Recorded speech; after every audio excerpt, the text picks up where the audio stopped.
speaker tonight is Zakiya Dalila Harris. Zakiya spent 3 years working at Knopf Doubleday before leaving to write her debut novel, The Other Black Girl, which is out in paperback today. Woo!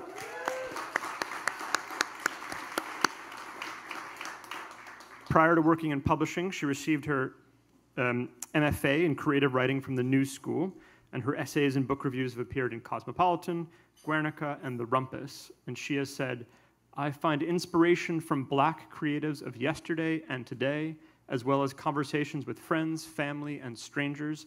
I love observing the weird and wonderful things I see in the world and asking, what if?" Here to give us her what if, please welcome Zakiya Dalila Harris to the stage.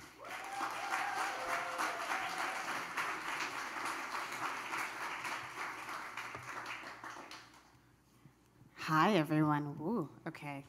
Sorry, can I take this off, actually?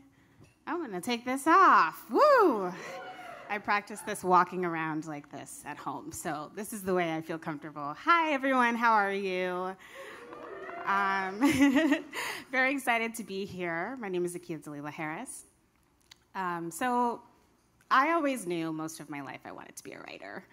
My favorite thing to do as a kid was curl up in a laundry basket. Like, seriously, it was a little blue plastic laundry basket. Turn on Nickelodeon, most likely all that, and write stories in my notebook. And I'd write by hand. And that was my happy place when I was by myself in that space. My parents wanted us, me and my older sister, to be well-rounded, so they put us in all these different classes and things. So we did karate, we did dance, we did piano, and I hated all of those things because there's a performance aspect in every single one of them. Piano, I had to perform on a stage by myself and pretend I was moved by Bach, and I was 8 years old, and I had to rock back and forth to really feel the music. I felt nothing.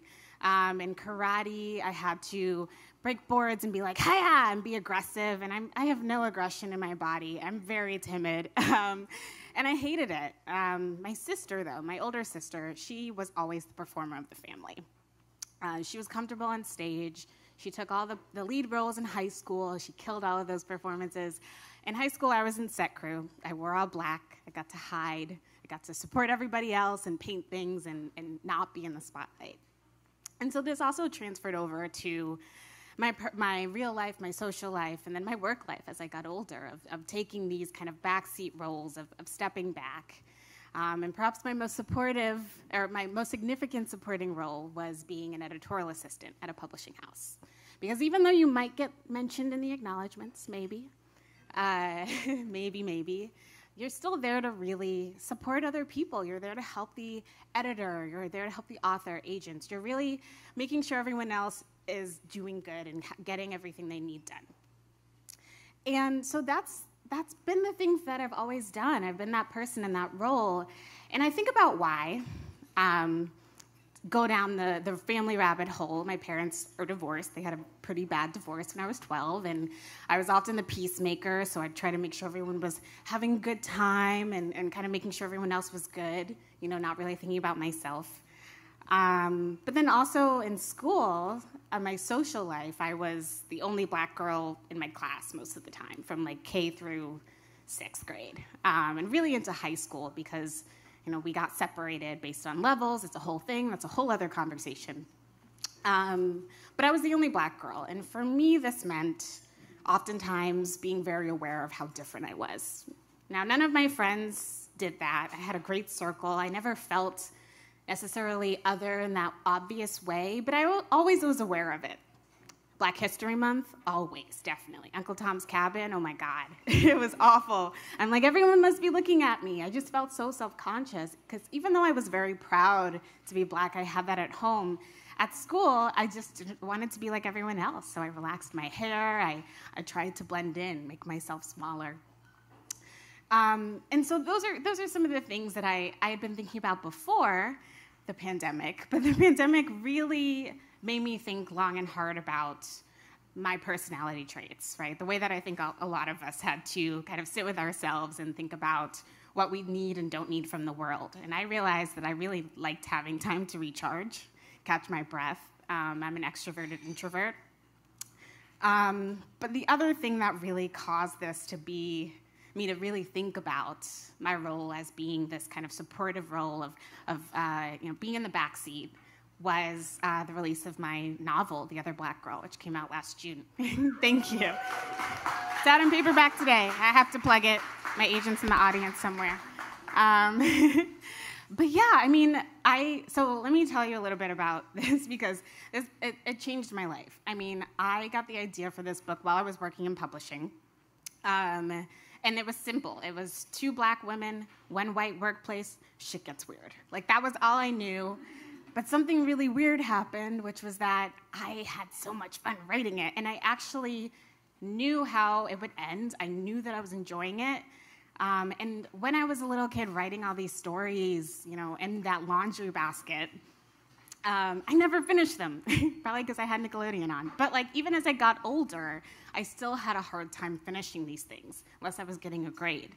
But the fact that I felt like I would finish this book was huge. And so I ended up a few months later quitting publishing, got some part-time jobs, teaching and being a barista, and I just threw myself into this book for all of summer 2019.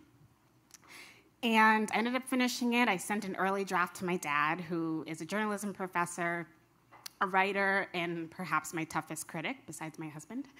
And so I'm very nervous, what's he gonna say? What's he gonna say? He didn't like the ending, but he loved the book. And I was like, wow, coming from him, this is huge. So we're talking, and he's hyping me up, and he's giving me, of course, feedback, because that's what he does. He's dad. And we're talking, and finally we get to the end of the conversation, and he's like, so, and I'm like, oh boy, here we go. Because anyone who knows my dad, you can tell when he's gonna say something, and I feel like we all have those experiences, right, when we're talking to our parents or someone who raised us, and it's they're about to say something that's gonna get under your skin, and they know that they're gonna get under your skin, but it's gonna happen anyway, and you just have to go with it. And so I'm like, okay, what is it, Dad? And he's like, well, I noticed your protagonist, Nella, has divorced parents, too. And I was like, yes, she does. And he's like, yeah, and her boyfriend, Owen, is he based on Grisha? And Grisha was my white boyfriend, who is now my white husband. I don't call him my white husband, except for tonight, but I was like, well, no, he's not based on Grisha. This book it's not me. He's like, okay. But I thought about it more, and I'm like, okay, so I'm in those parts. What else am I in? Okay, so I'm in the part about Nella growing up in a mostly white neighborhood in Connecticut. Okay, fine. I'm in the part about Nella having a struggle with her hair and going natural, finally, making black friends. All right, that's me too. And then there's the kicker, my biggest kind of truth of Nella's anxiety of not being black enough, not being good enough. That's me. And I was horrified. I was like, what have I done? I knew what I had done, but I hadn't really thought about what that would mean for when I started expanding my circle and sharing the story with people who knew me.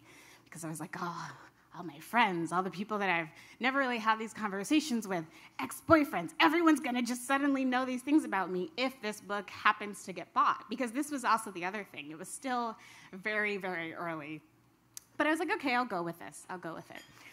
So fast forward quite a bit. My agent and I are submitting this book to editors in January, February 2020. What a year. You can see where this is going. And, but yeah, it's January 2020. We're sending it out, and we're having conversations with editors. And it was daunting at first for me because, again, not liking spotlight, not like talking about myself. But it was fun because we're in these very intimate settings, because I do like getting to know strangers and people in small settings when I'm not the main focus. And I was kind of the main focus, but we still ended up being a conversation, and I felt less pressure to be, on. And I was able to talk about all the ways that the book was influenced by my life, how it came out of me the way that it did. So that was cool. After it still took me 4 times to feel like I got my shtick down.